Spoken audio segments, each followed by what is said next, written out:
Well, first of all, thank you so much for making it here.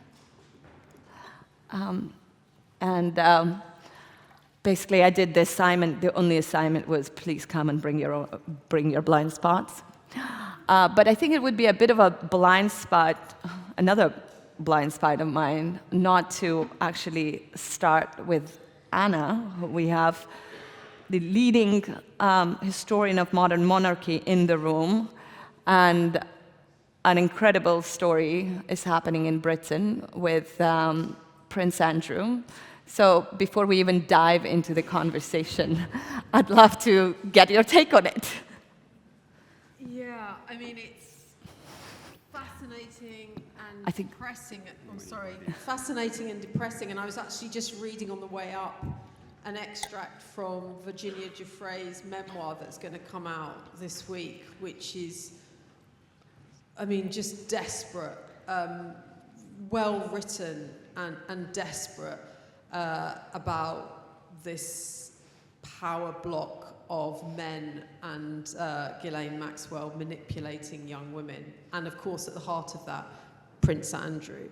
I mean, this has been a story that's rumbled on for months and months and months and years and years and years. And I think the late Queen Elizabeth II, her blind spot was her son, Prince Andrew, who she adored, but she could not see what was in plain sight, really, and did very little to ostracize him.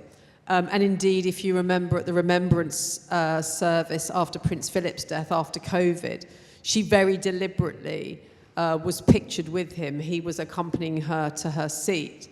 And so now we know that the King and Prince William have for many years been absolutely hostile to Prince Andrew's position. And in some sense, there's little that they can do. And what they have done now is, all that they can do, which is finally remove his dukedom. He's still Prince Andrew by virtue of his line in succession, which in a sense is the point. So there's a cosmetic action here in response to all the stories and the controversy about Prince Andrew. But I suppose to go to your question about blind spots, I think certainly in this country, one of our great blind spots is the power that the monarchy holds, the influence it has, the unacknowledged power, the wealth, the lack of access to archives about that influence and that power. And so, Prince Andrew being stripped of his dukedom is kind of just a gesture. The very fact that here is a family, an unelected family, whose position is there based on virtue of birth and not on merit, that is about white inherited power, that is able through crown consent to veto legislation that affects them, that in the royal households they are immune from EDI legislation, for example. The fact that we don't know so much of the influence that the King and formerly the Queen have in politics is scandalous. I mean, when I've been to the National Archives and recently have been researching the influence and the role of the late Queen in the Caribbean countries where she remains head of state, and visits and how they were choreographed in the past, and so on. So much is withheld, so much is classified, and despite freedom of information requests, it's withheld. But what I can see and what I have read is just how curated these things were at certain times in certain countries. Visits should be made or visits shouldn't be made, conversations should be had or shouldn't be had. So, I mean, the great lie that we, I think, tell ourselves is that the royal family is a distraction at best and perhaps a good cause for a bank holiday when there's celebrations, and an expense at worst. But actually, I think there's much more besides that meets the eye. And for us to be a fully democratic constitutional monarchy, we at least have to know, and that the extent of the known unknowns is staggering. Peter, I was wondering, I mean, you have sort of so many identities in terms of like you were born in Kiev, you spend a lot of time here, you're now living in the US. And can you connect some of what Anna was just saying to just general global mess that we're in? How, you know, that entrenched power structures that are so difficult to remove, how they all connect to things like... You want me to connect everything? Yeah, can you just connect everything for us? All together? Yes. I don't know. I've been trying to run away from, you know, we referred to already in the wonderful talks, the sort of growth of particularly toxic propaganda, which I first saw emerge in Russia in the start of the 2000s. Then I came back here, I saw it spread in Europe. Now I live in America, it's even worse there. And wherever I go, I've been trying to run away from it and trying to have my little ideal little liberal mini zeg. And there's nowhere else left to run. So that's frogs in the boiling water situation. I don't feel like a frog, no, but I guess we see them now in Seattle. The frogs are out in Seattle jumping out of the boiling water. But I don't know, I think it does seem to be part of one vast wave, and we can talk about the reasons for that. And it's deeply connected to the psychology of imperialism, the idea of crushing and dehumanizing others. And I don't know, I've just been running away from it for over a decade, making, you know, relatively successful books, commenting on it, but there's just nowhere else left to run. Kumi, you've got your microphone, do you feel like that? Do you feel that there is nowhere left to run? I mean, So, I would challenged always at this moment to say this to start with. In the moment of history that we find ourselves in, pessimism is a luxury we simply cannot afford.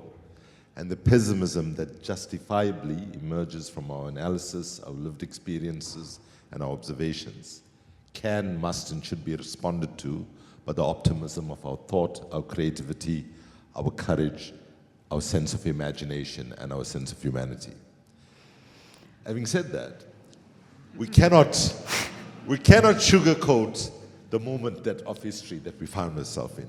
If four of us in 2015 wrote a novel describing what was going to happen in the United States between 2016 and today, all of you would have thought we have outrageously fertile imaginations. So in a reality, you know, fiction, a reality is more crazier than fiction in a sense, right? However, if I look at from 45 years of activism, there is a flip side to seeing things with a positive lens. For those of us who live in the global south, 88% of the world's population, I just want to say that again, 88% of the world's population lives in the global south, and on this, both ChatGPT and DeepSeek both agree. When we look at things, we actually think that the systems of power that have been created, as the four stories so beautifully told, have been very deliberate, have been very calculated, have been very exclusive, and denied the humanity of the majority of the people in the world. That is why colonialism could thrive in the way that it did. And so I want to evoke here Vanessa Andriotti, who is a Brazilian indigenous woman who's a leading educator in the world, dean of the British Columbia Education Department and so on.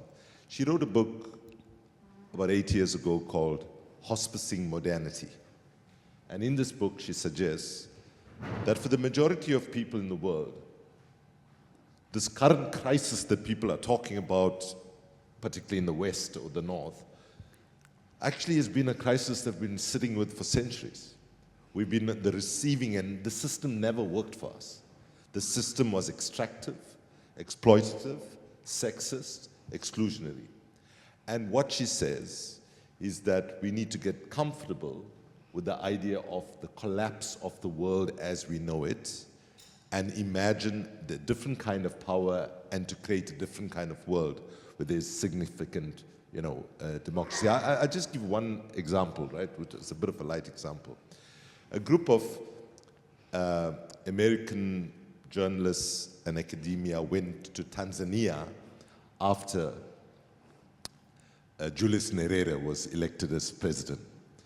And one of the journalists asked Nyerere, you guys were fighting British colonialism, and now you said you wanted democracy, but you'll have a one-party state.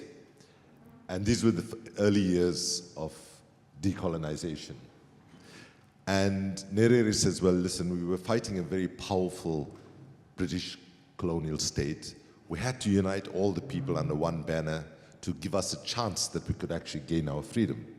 And then Nyerere says, but I'm a bit surprised you as an American journalist are asking me this question.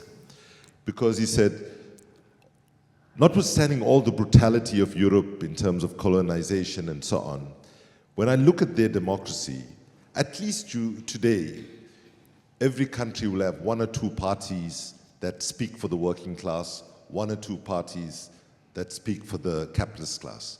But then look at the United States, you have both parties that speak for the capitalist class. And in that sense, you'll have also a one-party state, but in typical American extravagance, you'll have two of them. Right? So I just want to end by saying that we have accepted a lot of narratives that are just completely false, right? To call the United States a democracy was always a mistake. What has happened in the United States in this election? All you've seen is a transition from a liberal oligarchy to an ultra-illiberal oligarchy. And we have accepted certain narratives and which were foisted on us in Global South, which I think now people need to be pushed back. And part of the problem is, even people like myself, for the better part of my world, we were all locked into the domination of colonial narratives. If you work for an international NGO, and I've led two, you buy into a lot of the mainstream status quo notions, like the international community. The international community is who, when we talk about it often? It's the G8. The G8 is a tiny cartel that represents a very handful of people. So it resonates, but I think to accept that, and I'm not saying you were suggesting that, to accept that we don't have power to change things, because I believe power does not only reside in palaces and parliaments, but it resides in small cracks and crevices, and you are seeing all sorts of power emerging. It's not hegemonic, it's still fighting to come up, but I want to believe that power can be transformed such that it can be shared in a more equitable way for a more just world. Thank you.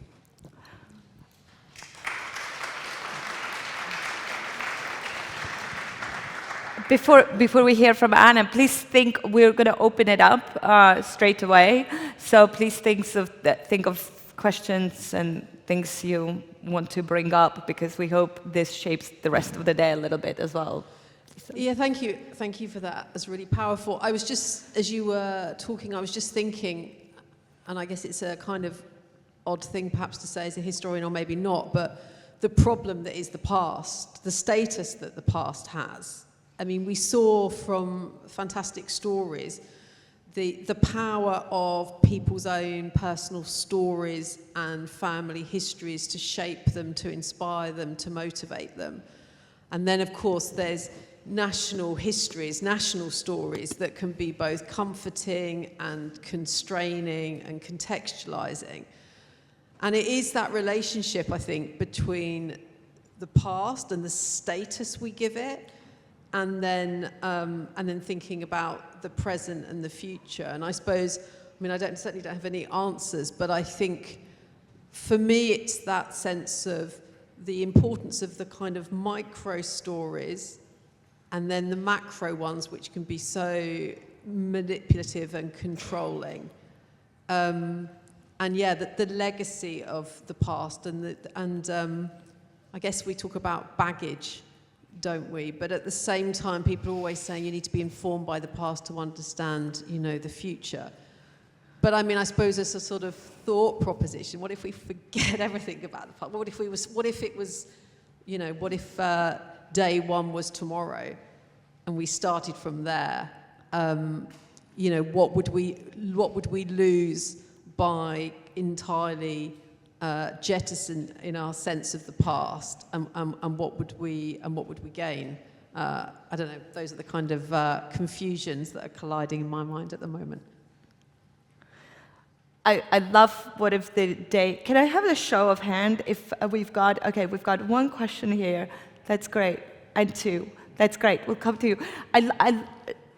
In a second. Question in the fourth row, but.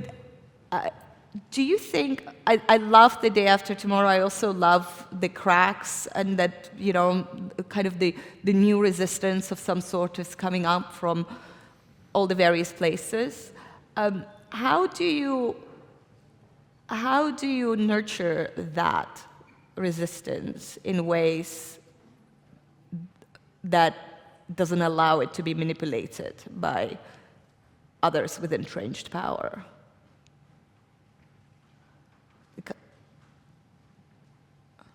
I'm looking at Peter, but if... Which resistance did you have in mind? Because I just don't think I know a lot of the things that you were referencing. Which resistance did you have? You know, you talked about how there are like new forms of resistance and new forms of battles for justice that are coming up. Okay, so basically I think a lot of the discourse of those that were pushing for difference or more just society has been historically, if I look at most of my efforts over the decades, has been largely incremental tinkering, right? In the current moment, okay, I realize I'm not being clear, let me just take a minute. So basically, the universe is always telling us that our macro systems are broken. So if you take the 1997 Asian financial crisis, when all the political leaders in the middle of the crisis would say, whether it was Clinton or whether it was the Secretary General of the UN or the World Bank, acknowledged the world needed a new international financial architecture. Then we had the global financial crisis.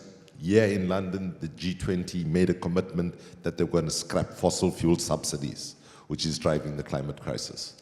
And then during COVID, which exposed how weak our systems are and how the vast majority of people are excluded from being fully safe in terms of health and education and all the basic services. During COVID, we heard, build back better, right? And so when we're in the middle of the crisis, there is an appetite for political leaders at least to voice what is actually needed. But the moment they put a Band-Aid over it, right, what you have is, it's all about system recovery, system protection, and system maintenance. And what is needed is system innovation, system transformation, and system redesign. So the resistance I'm seeing right now, which is different, is that, I don't want to overstate it, but I can't remember any moment where the appetite for big structural and systemic change to the core systems of economy, energy system, food system, and so on, is as high as it's ever been before. So that's the resistance I'm talking about. The numbers, I don't want to suggest it's a majority anywhere close, but I would see it's growing. If you look at the New York mayoral election right now as one example, you can see a very different kind of discourse that even within the domination of the ideological state apparatus that you have in play, that different ideas are emerging. But I think the appetite to say, It's not about NGOs going and helping people in Africa, which has been what a lot of British people, for example, thought that they were doing the right thing by simply, and I'm not saying it's a bad thing to do, but it's a thing that only lessens the pain. It doesn't remove the injustices that people live under. It sounds like we should be grateful to Donald Trump and the others for burning it down a bit and shaking it up. I think so. I think the crudity has exposed the system's core problem. But isn't there a sense that the crudity and the kind of everything becomes sort of soundbite discourse, soundbite solutions at a time when you need long-form discussion and long-form solutions? I mean, we need the time to let stories, let solutions, let discourse breathe, just at a time when everything's being reduced to sound bites and simple solutions. And there's a lack of subtlety, there's a lack of complexity. And that feels to me, really problematic. Because if everything has to be, if the things that move people politically or socially or economically are things that can be summed up in a couple of phrases or even just a soundbite, then we're really screwed. And even just looking at, the way in which over the recent years, like just the sort of news format program.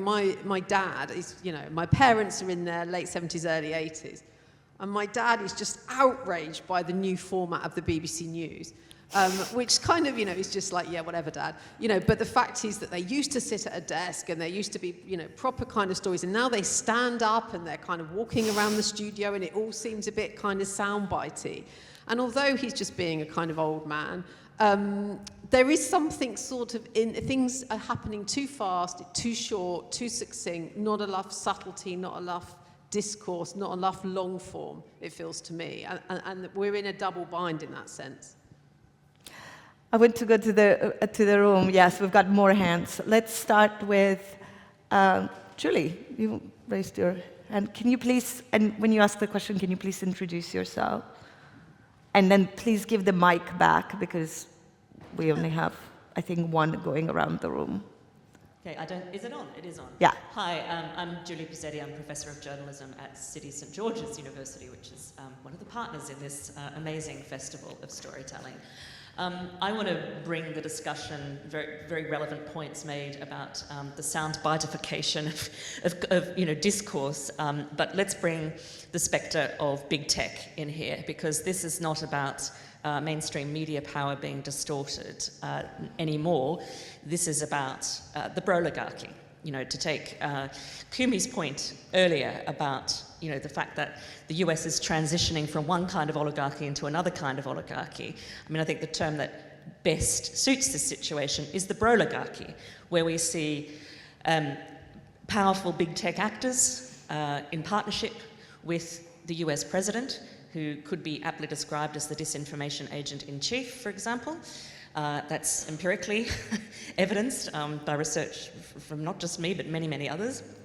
And on top of that, we see this wrapped in a kind of disgusting coating of white nationalism, white supremacy, Christian nationalism, and misogyny. Now, that is a pretty toxic blend, and I know we're looking for solutions for the day after tomorrow here, but how do we decode that kind of power and actually create space for nuance, which is completely lacking currently, because of the algorithmic drivers towards hate and division and disdain for difference and identity, all enabled through this collaboration, this partnership of actors whose primary focus is profit and a dark kind of power. So how do we bring nuance back into the conversation? Obviously, I expect all three of you to say by having Zeg Festival all the time, everywhere. But if you have other ideas, please go ahead.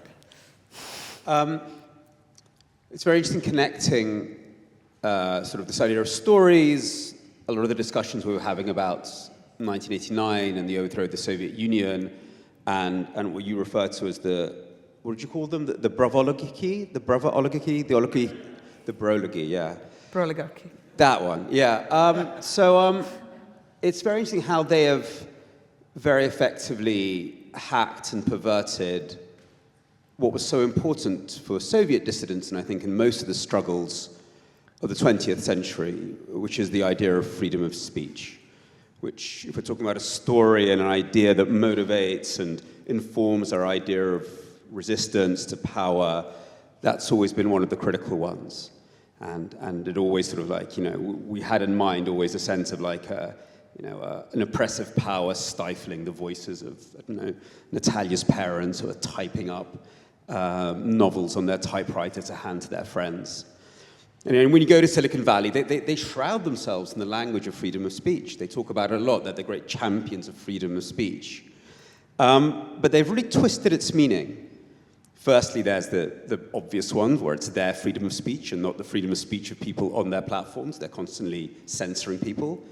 But even more deeply than that, they've reduced freedom of speech to the freedom to blab. Yeah? And this is why maybe we have such a problem right now with narratives. There's actually a huge amount of opportunity for narrativizing yourself, talking about yourself, expressing yourself, all these ideas that we associated with freedom. But in this sort of model, the more you talk about yourself, the more of yourself you put out, the way Facebook asks you in the morning, what's on your mind? That's not something that Soviet propaganda asked you. It feels very liberational, but actually what's happening is the more you reveal of yourself, the less power you have. The more freedom you have, the more you undermine yourself. You give them your data, and then that's used to influence you. And we live in these systems where we have absolutely no idea how we're being influenced. We have no idea how, why we see one thing and not another online, how the vast machinery of algorithmic influences is repurposed against us. And I think we've forgotten half of what freedom of speech is. It's also the right to receive information. And that's been completely lost. And sort of we live in this sort of, in this sort of darkness and murk, not understanding what's going on at all. So I think one has to take back some of these old sort of fundamental freedoms, which I think became cliches and became kind of weaponized against their initial purpose. So freedom of speech we have to take back from these people. I think we have to resuscitate a forgotten freedom of thought that's never actually been thought through at all. It's in the Declaration of Human Rights, never been used in any kind of moment at the UN, any of the committees. But it's in there. Bizarrely, it was put there by the Soviets when they were coming up with the UN Declaration of Human Rights, because the West wanted freedom of religion, and the Soviets were like, well, what about freedom of thought? We're atheists. So the Soviets put it in there, but we don't know what it means. We have to start understanding what it means. The way these information things are organized by these strange brothers, who are watching us, literally. What is the role of freedom of thought? This idea that there should be a space where you can form your own identity without it being sort of manipulated and spun against you. But I think we have to sort of understand that the powerful have hacked the language of resistance so effectively, just the way the Soviets hacked the language of anti-colonialism. This is why I think I'm struggling here today, because every time I want to say something, I'm like, the narrative of resistance is used by Trump and Putin. They're the resistance against us. They say we're the hegemony. So it's all been turned upside down. They've robbed us of the powerful language and stories we had in the 20th century, and it's almost as if we have to go back to some very fundamental storytelling. I was just going to add, perhaps, responsibility. Is there something there too about actually we need to be responsible, perhaps have more of a sense of being aware of how we're giving away our data, how it's being used, and so on. So rather than, this sort of sense that, well, I don't really know what's going on with my data, and it's all algorithms. But actually, do you think there's more of a sense of responsibility we need to take for it as part of that resistance? Sure, I'm always asked, like conference, book events and stuff like, what do I do to defend myself from IT manipulation? How do I know what's true or not? And I always say, look, but at the point you're trying to decide, you don't know, because it's very hard to tell. You'll probably get it wrong. But the only thing you can really do is make sure you haven't given tons of yourself away. because that'll make it harder to influence you. And especially with contemporary AI chatbots, which know so much about you and can build this intimacy with all your cognitive biases, the only way to really protect yourself is to withdraw a little bit. But I don't want to put all the responsibility on the individual. I think we have to do that, but I think that's strikingly unfair. I mean, actually, we should be in a position to formulate the responsibility of, in this case, the powerful. So, yes, we should take responsibility, but I think it's unfair to just put it all on the individual surrounded by this vast system. I'm just going to give a quick plug to a session we have in the afternoon, which will deal with a lot of these questions, and we have an amazing Oxford-based philosopher, Carissa Vellis, who's coming to that. And so, but I saw the question right in the back over there. And while the microphone gets there, Kumi, did you want to add anything? You're good. Okay, let's hear. And who would like to ask the next one? Let's take 2 or 3. Okay, one in the front and one, yeah. Thank you very much indeed. It's really very, very inspiring indeed to hear these stories. I was struck particularly by something in Ryan Broderick's story about the first step of his father's journey to MAGA being isolation. And I was wondering, listening to these beautiful stories, which are subtle, complex, and personal, and very striking to me, how do we make people outside this room be receptive to those stories? Because one can produce these wonderful stories, but are there tools for making them be listened to, be heard in the minds of those who might not necessarily be listening, who might be in thrall of the shortening media attention of, more and more memes? How can we make people listen? That's great. Let's just take a couple more. There's one, the lady in the front. Yes, and if you could introduce yourself, that would be nice. Thank you. Yes, I'm Juliet Chalk, just a member of the public. I really want to believe, but I recently read a book which I don't know if people know, called End Times by Peter Turchin, and he's spent 30 years developing a theory he calls cleodynamics, which is basically a theory of history. And it's not obviously the first time that that's been done, but he's built a database and put in pretty much every recorded historical event into it. And he reckons we're on an 80-year cycle of basically collapse and recreation, and then a 200-year massive cycle. And he rose to prominence really in 2010. He published an article, I think it was in Nature, where he predicted Trump basically a populist in about 2020. And so I do wonder, I did find his book really quite convincing, and I do wonder if all this is very inevitable. I mean, he talks about concentration of elites, and that as the elites become more and more oligarchical, more and more concentrated, they basically turn on what he calls the wealth pump to transfer more and more resources to the elites. And I think this is very much what we're seeing at the moment. People like, is it called Gary Aitchison, the trading game guy? He makes a very similar theory. And so I do wonder if we can decode all we like, but is it inevitable? So I just wonder what the panel think about that. Thank you. One more? Yeah, right up in the front.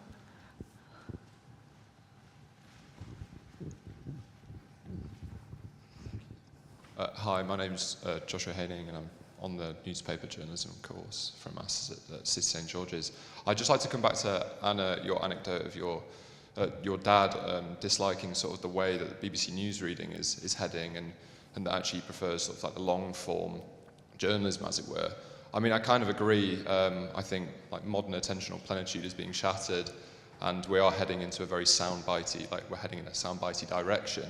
I was just wondering, is there like a way in which you could sort of break that down, and for like future generations that are digital natives and consuming in that way more and more, how do we combat that?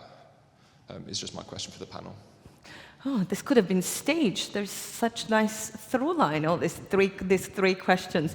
If you allow me, can I just very quickly say something in regard to the first question? I think, this is very much the question that I ask myself all the time as a journalist, and I never thought that I would suddenly be organizing events. But for me as a journalist, in some ways, I have very much given up or trying to punch through the algorithmic walls that have really turned noise into a new form of censorship, because it's impossible to play with the algorithm. So for us, it's definitely been going back to physical gatherings and kind of putting aside the idea of scale and going for depth instead. It's not a solution for everyone, but maybe, but a different topic is our obsession with solutions as well. But I loved that question, we can decode all we like, but is it all inevitable anyway? So, and yes, Anna, if you want to start. Well, I was just going to say, in some sense, it kind of reminds me all of the feudal system. If we go back to where, land was concentrated in the hands of a few people, and then everybody worked, for those people and had less and less power. And we're now in this kind of technological feudal system where power is being controlled by, such a few people who are then dictating what goes below them, the way in which news is consumed, the algorithms, and so on and so on. And I suppose having gatherings like that are sort of outside that sort of technosphere, is a way of, extending the narrative, having that more long-form conversation. So I think that's really true. I'm aware that we're also very much in an echo chamber here. The fact that we're here on a Saturday suggests we're a certain, type of person who wants to have long-form conversations. The rise of podcasts, I think, is perhaps positive, that does allow for, unpacking of an issue, more sort of subtlety of conversation. But I'm not sure that people under, 20 are listening to those. I was talking to a friend's daughter and I was saying, do you ever read newspapers? She said no. And I said, do you go on the news websites? And she said no. And I said, well, where do you get your news from? And she was sort of like, well, TikTok. And it's sort of when something becomes, a meme or a short reel, whatever. And she's doing A-levels. She comes from, her mother is an English professor and her dad's a writer. But that's just the world that, that she's in. And she's, 15? She's probably also pretty well informed, I imagine, on certain things. I don't know. What news at what point does a news story make it through to TikTok and a reel? Yeah, it obviously also depends on how, how your feed works and what it is that you're getting and not getting. But, and going back to that bigger question of, we can decode all we like, but what's the point? Because it's all inevitable. Kumi, when you were 15 in the apartheid South Africa, I bet it seemed pretty inevitable that their power was entrenched and nothing would change. I'm fishing for a hopeful message here, but you don't have to give it to me if you don't want to. I actually, you take me in the other direction. Okay. And if I can just be quite personal We'll convert you.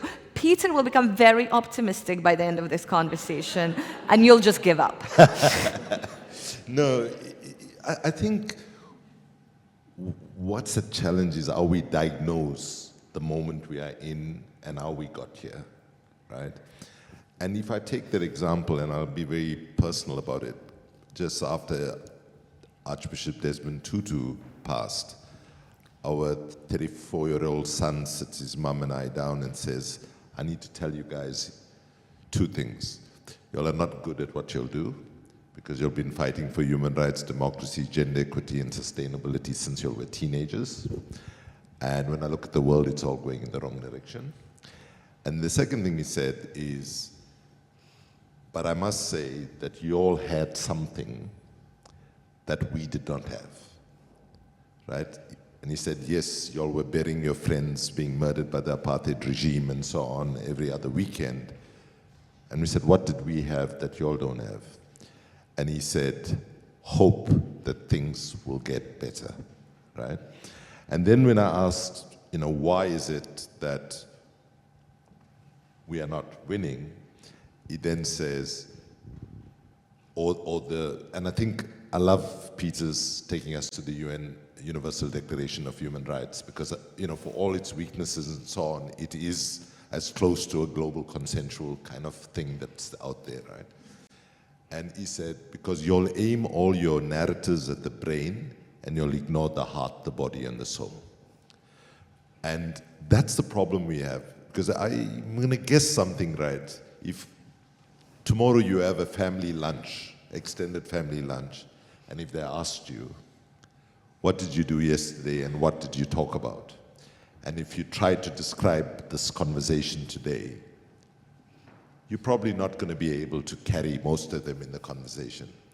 So I accept the critique about the bytes, but we have a choice between whether we engage with the world as it is right now in terms of the information flow, because one of the things, our son was a mega superstar musician, said to us, he quoted Trump in that conversation. He said, look at Trump, he bypassed the brain and he goes straight to the heart and he weaponizes all sorts of hatred and identity stuff and so on. So when I said, do you want us to lie like Trump does? He said, no, I'm not saying you should lie, but you guys are so boring with the facts, right?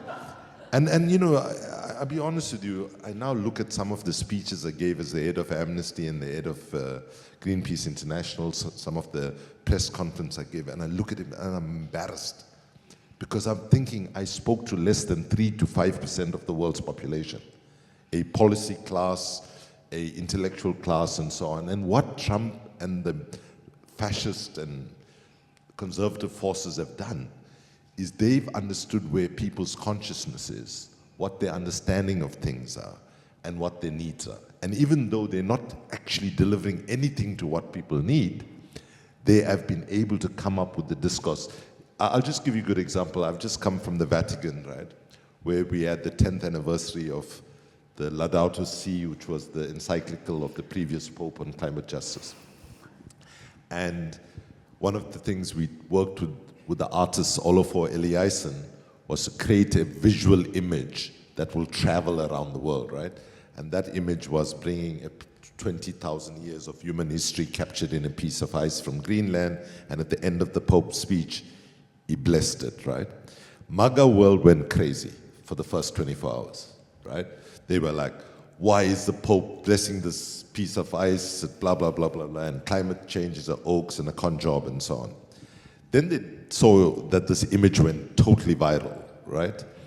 Guardian carried it on its front page and all around the world, that Pope. So they decided, okay, let's go with the flow and let's turn this thing into, it's a way that liberals, lefties, progressives don't do. They don't look at what they can learn from the other side. They are arrogant in thinking they know everything. So what they do 48 hours later, you know the piece of ice? They reshape the piece of ice with AI in the head of, like Trump's head. And they have the Pope now blessing a piece of ice, which is Trump's head. The next day, to build on it, on the same piece of ice, what they do, you know, ICE, the agency that's chasing everybody, they put the logo of ICE on it and the Pope is blessing that. So I think that right now, we have to ask ourselves, where are people, and find the ways to talk to people in where their understanding is. One of the mistakes I've made repeatedly with many of the people in the movements I've been part of is we project our own consciousness on the people that we need to move, and that just doesn't take us anywhere.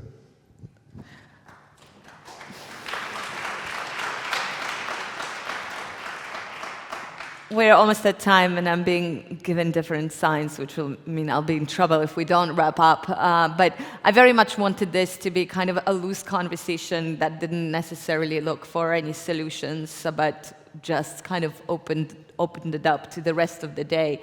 But Peter, like listening to Kumi now, you know, I imagine that you agree with a lot of that, a lot of what he says in terms of that, you know, we've spoken the wrong language. It's sort of we didn't, you know, I suspect that, putting words in your mouth, but I suspect you count that, like we as a kind of collective, like progressive side. But one of the things that you mentioned that I would love for you to go back to is the lack of vocabulary and lack of words to describe the moment that we are in. I love the freedom of thought as a concept, but do we also need that new vocabulary, and what could they be? Have you got any new words to give us? Well, look, I totally agree with Kumi, and all my university research and my last book was precisely about this. The question is slightly, though, to what end? You know, when we find that common language, is it with the hope of finding a new commonality around rights and freedom and dignity and resistance and all these words, which we probably have to send to the sort of, you know, delete lab of our computer? Or is it actually something much more hard-edged to subvert the other side? Where are we? You know, are we in a place of trying to overcome polarization, to build a beautiful future? Or do we recognize that we are in a space like much of the terrible world, the global south has been, that we're in a moment of inevitability, the inevitability, I assume you mean, is the return of fascism, and we lived in a little pause where it was gone. And if that is where we're at, then we're not in the, let's find a common language. We're in the place of subverting the enemy, breaking up their coalitions. I didn't mean the common language. I meant literally the new vocabulary for the moment that we're in. No, but then we start. I mean, if that's where we're at, yeah. If we are, you know, if we are now all like the oppressed peoples of the global south were, which is what you hear a lot in the US, by the way. You hear a lot of sort of activists of color going, "You thought this was a democracy? Where have you been the last 50 years?" Yeah. But then the tactics you take up are the tactics of instrumentalizing language to destroy the coalition of the opposition. It's not about finding a common language for a better future. It's about, like, what do we say to make sure that Musk and Trump destroy each other? What do we do in order to destroy their system? It's a much more destructive mode. But if we recognize we're in this sort of space, that means a complete changing of the way we approach it. It really doesn't matter what we say. It only matters that we win. I mean, I was just going to add to what's been said. I mean, I think there is a kind of, in some sense, a sort of simple message, which is about, to some extent, talking to the heart and engaging the emotions. And that is what the populists do. And it's so often, it seems, you can see it in this country and around the world, you know, that when you start talking about all the issues and the problems and the complexities and what a terrible state we're in, people turn off. And they are looking for, yes, they're looking for simple solutions. But I mean, as Zach Polanski, you know, got a lot of traction for talking about sort of what was it saying, make hope great again, or bring back hope or something. And there is something about that, talking through stories. I mean, and I think ultimately people as storytellers, yes, talking facts, and so yes, the importance of journalists as storytellers, as historians as storytellers, people who can talk facts but in a way that hits home in the heart as much as in the head is really powerful. I mean, I think what was so stirring about those stories earlier, feels like this morning, we're still this morning, those stories were hard-edged. There was historical, powerful messages and political messages and truths in there, but they were also stirring for the soul. And in that sense, they do motivate and move. So I don't think we should cede the ground of hope and emotion to the populists. And we who want to argue things in a subtle way also need to make sure that we sustain that simple language of hope and love and belonging that also will seek to inspire people. Thank you. Kumi, you are back on this stage in a couple of hours, just after lunch. Thank you so much for joining me for this, and I hope you'll be around so that others can catch you. I think we're going into a very short break now before the next session, which I'm very excited about. Thank you so much.